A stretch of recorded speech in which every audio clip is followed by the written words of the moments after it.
ओम शांति।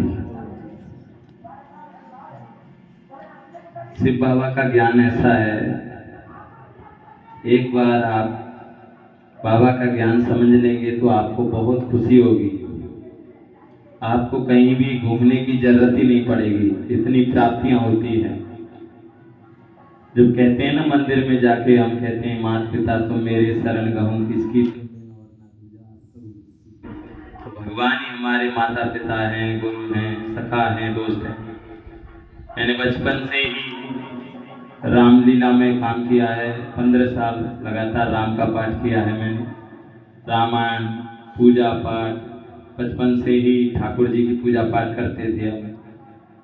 तो मूर्ति लेने के लिए गया था मैं ठाकुर जी की मथुरा में।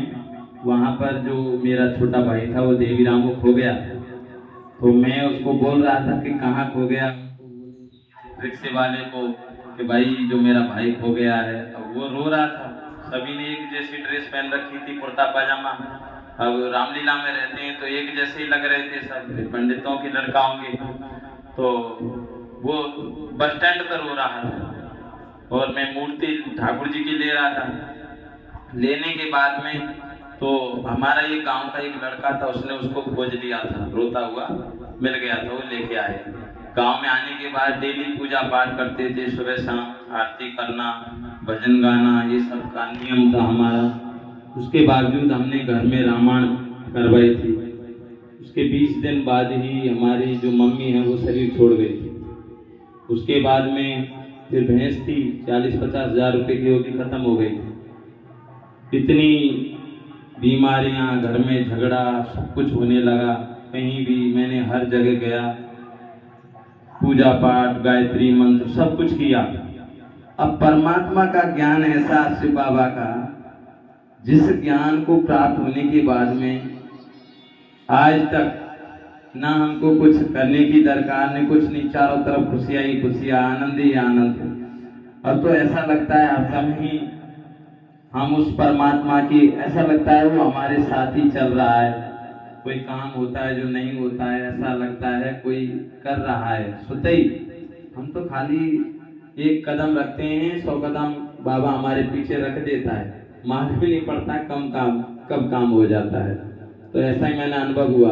अभी क्या है, जो बाबा का झंडा फहरा रहे हैं ना, तो हमने अपने गांव में कोर्स भी करवाया, बाबा का झंडा फहरवाया। तो बाबा का झंडा लगा हुआ था हमारे गांव में। हम भर्त करवा रहे थे तो ट्रॉली वाले आए थे, तो उनकी ट्रॉली से भर्त कर रहे। वो बोले भाई किस जमाने का झंडा लगाया है, अंग्रेज इसको उतार दो। इतना ही कहा था उन्होंने और उनकी ट्रॉली पलट गई। ट्रॉली पलट गई। अब वो गुस्सा में हो गए आपस में, अरे भाई ये क्या कर दिया, ये क्या हो गया, हमारी ट्रॉली पलट गई। आपस में वो चिड़चिड़ापन हो गया उनके चेहरे पर, वो दुखी हो गए। तो मैंने कहा, और हमारे पिताजी तो वो सबके सामने कह ही देते हैं, उन्होंने कहा तुमने शिव बाबा का अपमान किया है, ये झंडा किसका है, बोल किसका है, ये हमारे जन्म जन्म की साथी शिव बाबा का है, इसको देखो क्या लिखा है। वो उन्होंने पढ़ा कि परम पिता शिव परमात्मा, वो किसका है, बोल शिव बाबा की है। अंकल जी ये तो हमारे घर पे भी मंदिर है शिव का, बोल वही तो शिव बाबा है, तो इसका तुमने अपमान किया। अब शिव बाबा से आप कहो कि बाबा हमारी ट्रॉली खड़ी, आप यकीन नहीं मानेंगे, मैं सबका अनुभव बता रहा हूँ। जैसे ही ट्रॉली को ट्रैक्टर लगाया और ट्रॉली से ट्रैक्टर के उसमें वो लगाए थे तार, तो उसके द्वारा उसको खड़े कर रहे थे, रेस दे रहा ट्रैक्टर, और लेकिन ट्रॉली खड़ी नहीं हो रही। और हमारे पिताजी आए और बोले आओ शिव बाबा परम नाम से ट्रॉली को खड़ी करवाओ। ट्रैक्टर वहां फंसा हुआ है, ट्रैक्टर भी, और हाथों से ही सभी ने खड़ी कर दी ट्रॉली। इतना बड़ा चमत्कार हुआ। सब किताब लेके गए शिव बाबा की। और